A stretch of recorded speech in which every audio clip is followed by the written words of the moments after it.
My new book, The Crash of 2016, is out now. So I'm on the road here doing the book tour. And in it, you'll find out how a small group of super wealthy citizens have co-opted our country and our government for their own personal gain. You'll find out about 80-year generational cycles of economic prosperity and severe crashes, which coincide with the citizenry's ability to forget the lessons from our own past. You'll learn how we can work to mitigate the effects of the forthcoming crash of 2016.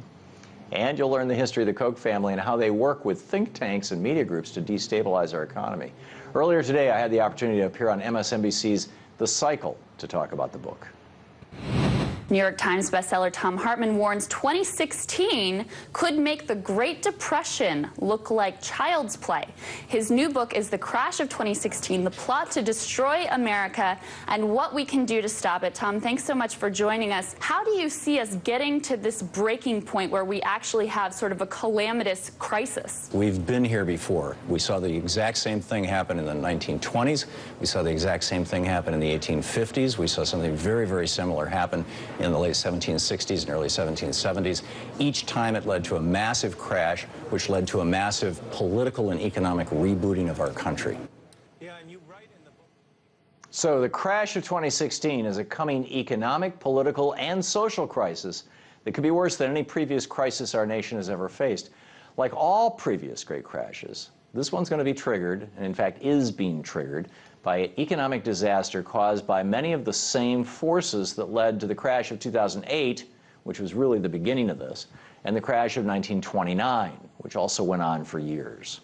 It's going to happen because the fundamentals that keep an economy strong and stable have not been restored since they started being deconstructed during the Reagan administration, the so-called Reagan Revolution, and were totally ripped apart at the end of the Clinton administration. The crash of 2008 was an early warning sign, but our response to it has not been adequate. Why 2016? Well, it actually could happen sooner. Could be next week. But I'm proposing 2016 for the same reason that 2008 happened. The crash of 2008 really began in 2006. That summer, when housing starts dropped 34%, began to really seriously unravel. It probably should have happened in 2007, but the Bush administration saw it coming, and they threw everything they had into keeping it from happening before the November 2008 elections so that Bush wouldn't take the blame for it. They were unsuccessful, but not for lack of trying. The crash happened a half year before the elections and helped determine their outcome. There's every reason to believe that the Obama administration is doing the same thing right now, and will get even more aggressive about trying to hold things together with baling wire and bubblegum all the way up until November of 2016. But there's another force at work here too: cycles. Every 80 years or so, roughly 4 generations, the United States encounters a major crisis. The Revolutionary War, the Civil War, then about 80 years ago, the Great Depression and World War II. So this is a time when that cycle comes back around, because the people who remember the mistakes and can warn us about them are pretty much all dead. So what is this economic royalist conspiracy? It's ultimately a plot to destroy the foundations of the American middle-class economy that were built during the New Deal, with roots farther back than that. And this plot, this modern-day plot, was hatched by new names and faces, but by the same ideology and the same kind of people who have run counter to American progress since the founding of our nation: the forces of greed, aggregate wealth, and rule by the rich. Franklin Delano Roosevelt explicitly called them economic royalists, and I think it's an entirely appropriate term. His memo paralleled the rise, this now being Lewis Powell. Lewis Powell wrote a memo that brought us to where we are now. And that memo paralleled the rise of a new anti-government theology expressed most vividly in the libertarian and objectivist movements inspired by Chicago School economics and Atlas Shrugged author Ayn Rand.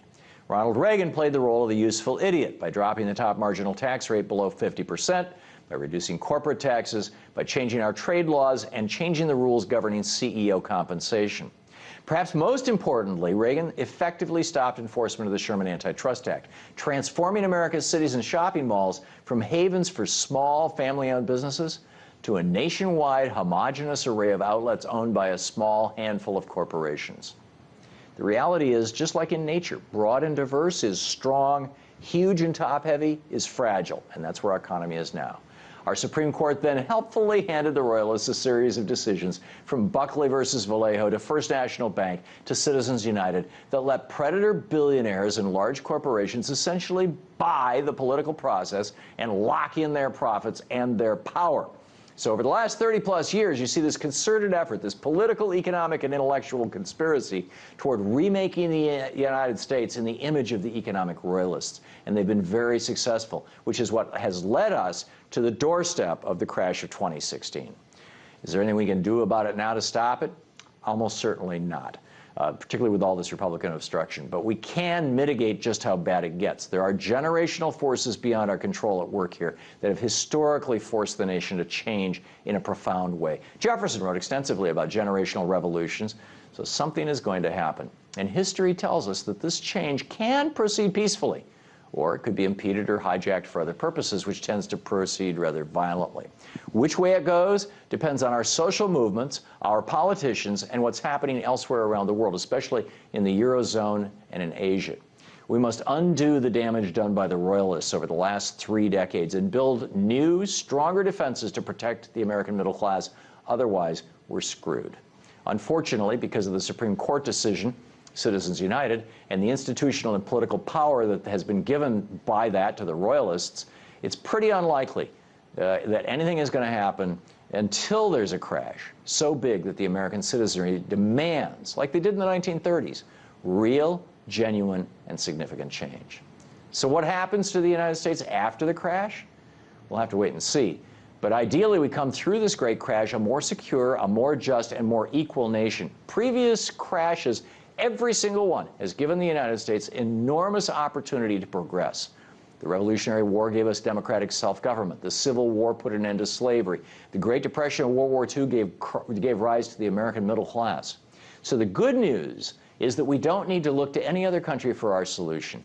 We've done this before, right here in the United States, and we can and almost certainly will do it again.